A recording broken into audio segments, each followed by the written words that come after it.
Welcome to another exciting edition of the Premier League Zone, proudly brought to you by 1xBet. My name is Anthony Ajulu, and this is your number one family radio station, Inspiration 92.3 FM. It's a beautiful Friday morning, and sadly, we don't have too many matches to preview this weekend, but there's a big one, the cup final in England, the FA Cup final in England. It's the second straight season where we're having a Manchester derby in the FA Cup final. Will Manchester United get their vengeance on Manchester City, or will City continue their dominance over Manchester United? We're doing a preview of that game on the show today. We also have news items making the rounds. Chelsea looking for a manager. They shortlisted 3. United might be trying to hijack one of the managers that Chelsea shortlisted. We'll be talking about all of that on the show as well. The gentlemen of valor are here with me in the studio. But Bruno is here. Triple O is here. Triple O, let me start with you. How are you doing this morning? I'm doing very fine. I'm doing very okay. I wasn't here yesterday. I was, Yeah, speaking if you need to judge.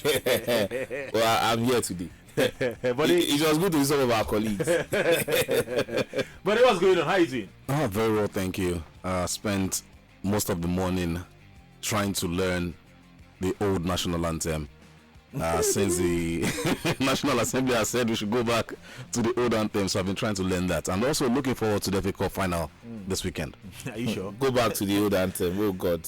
Anyway, let's tell you that you can call us on 0700-923-923-923, 0700-923-923-923, or you can send us messages on WhatsApp at 081-7313-6193, 081-7313-6193. Like I always say, the best part of this show is when we get to talk to you guys out there. Right.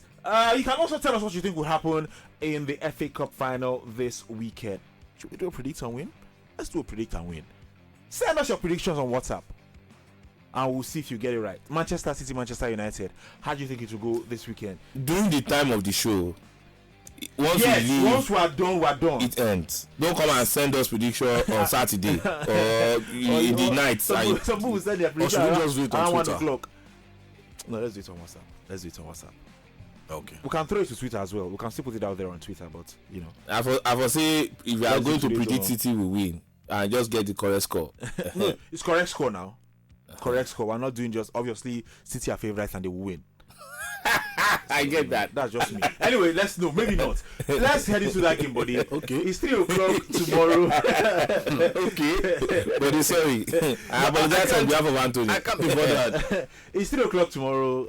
Will United get their revenge, or will City continue their dominance? How do you see it going? Anthony, you know how 90% of predictors went for Leverkusen. Yeah, to beat Atalanta. That's a good shout. You know, there's a lot happening around United right now. The future of Erik ten Hag, and I think that would play a major role as well. Possibly, the players will feel, sparked up to, play for the manager. It's either of whether they play for the manager or decide, okay, Mr. ten Hag, it's time for you to go.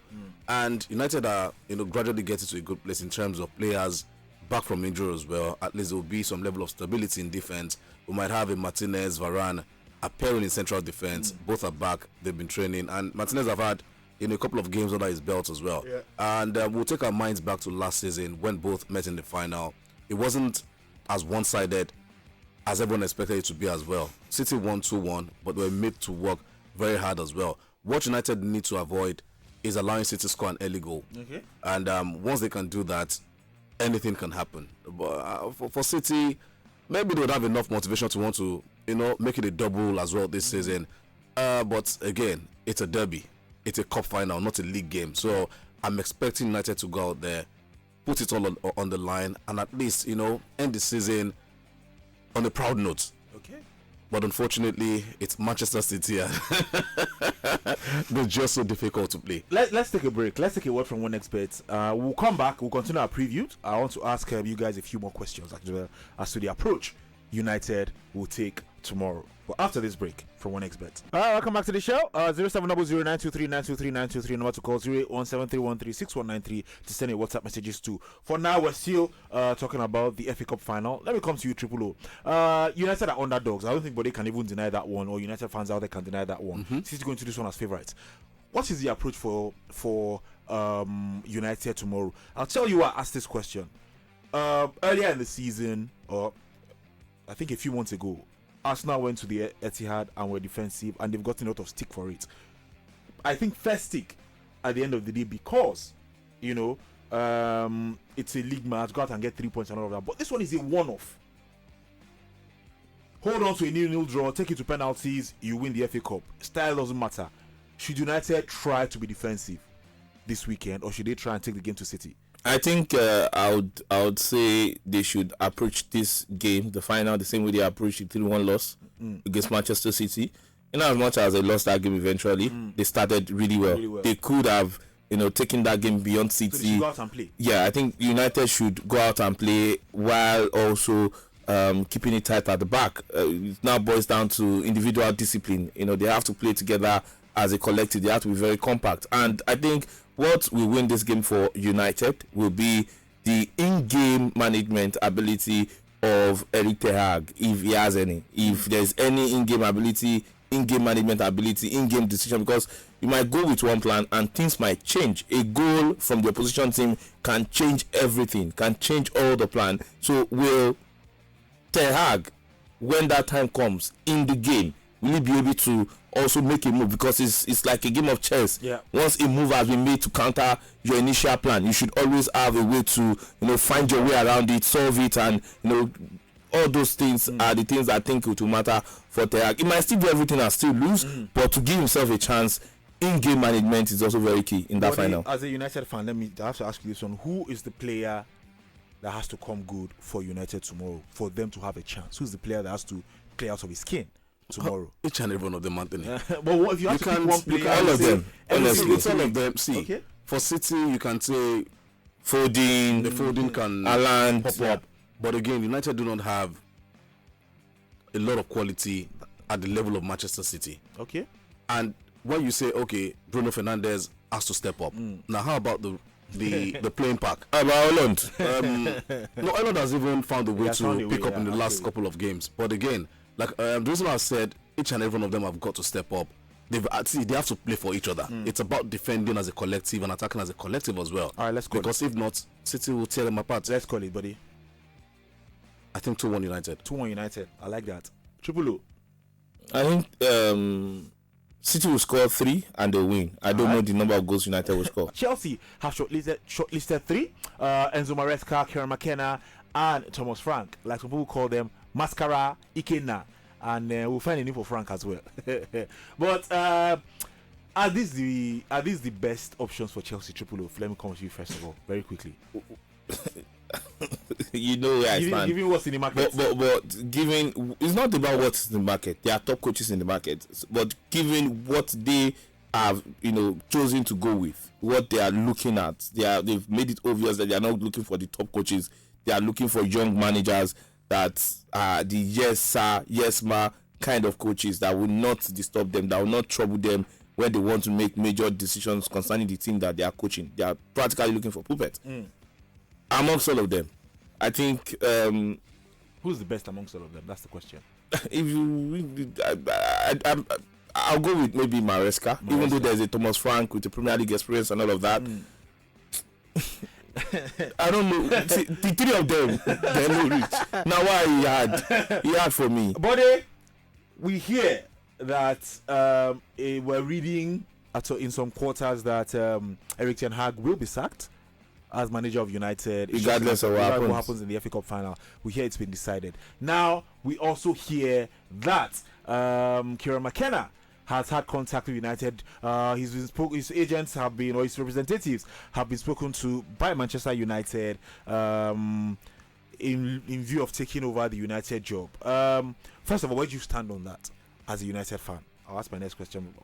I think I'm quite indifferent. Okay. Basically, he's worked at the club, was assistant under Jose Mourinho, worked with Solskjaer as well, and even back then there was a lot of reviews about how much it brings to the team.